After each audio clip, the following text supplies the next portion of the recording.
Hello and Happy New Year. I am home alone with my Cabernet Merlot blend wine. It's very good. And I am going to review a couple of books that I've read recently. The first one is Muriel Barberry's The Elegance of the Hedgehog. It's a Europa edition, and it was translated from the French by Alison Anderson. Now, this is a novel about a very intelligent young 12-year-old girl and a middle-aged woman who's also very intelligent.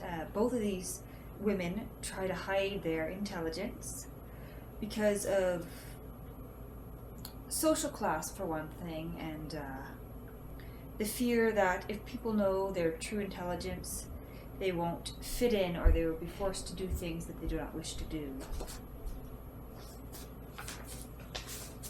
So this is an incredibly elegant novel, really. The writing is beautiful.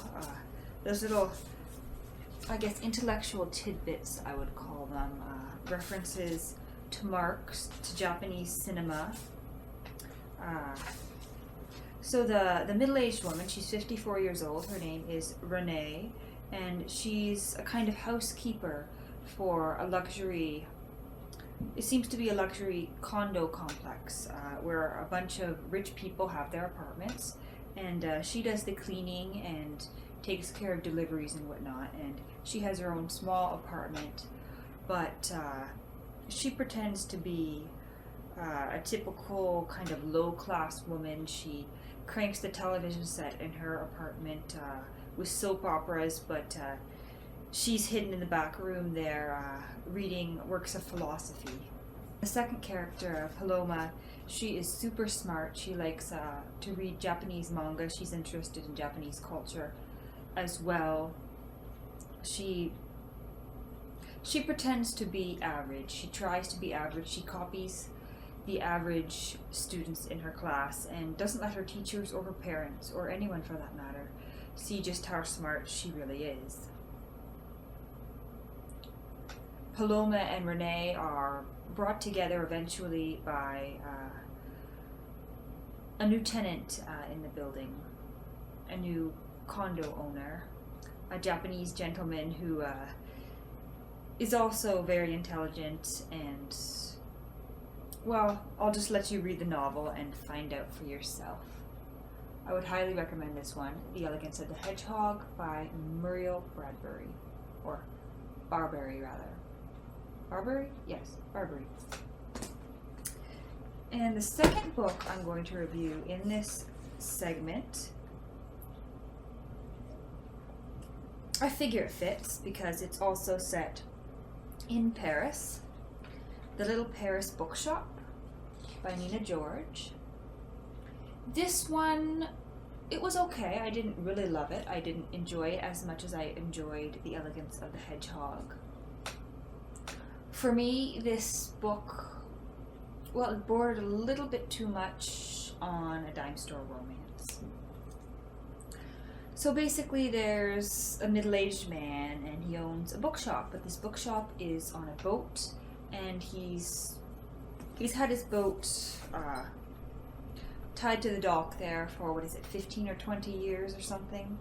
And basically what sparks the events of the novel is he opens a letter that a woman, his long-lost love, basically wrote to him 20 years earlier, shortly after she left him, and he discovers that she was telling him that she was dying and she wanted him to come to her, but because he never opened the letter, he never went to her. And while things unfold from there, he ends up setting off with his bookstore, and there's authors involved, and what was a downside in this novel for me was the other romance involved. He meets a new woman and things progress very, very quickly, and I couldn't quite believe it because they seem to be in love after only one or two meetings. But the language about books in this novel is very nice.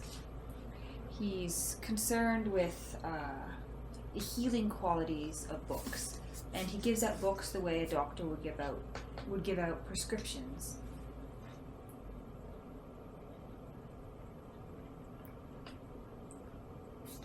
Overall, a nice light book. I think I gave it 3 stars on Goodreads, but for me it was lacking. It was lacking other things that I've seen in other books about bookshops and about Paris. Mr. Pennember's 24-Hour Bookshop, for example, that is a great book about bookshops. This one, it was good. You read it, you probably enjoy it to a degree, but it didn't have the depth I was looking for, the intellectual depth, I suppose. Everything was on the surface. There was nothing deeper to look into for me. But anyway, The Little Paris Bookshop by Nina George. Once again, Happy New Year. I hope everyone is having a lovely New Year. Hopefully you have a glass of wine that's as good as mine.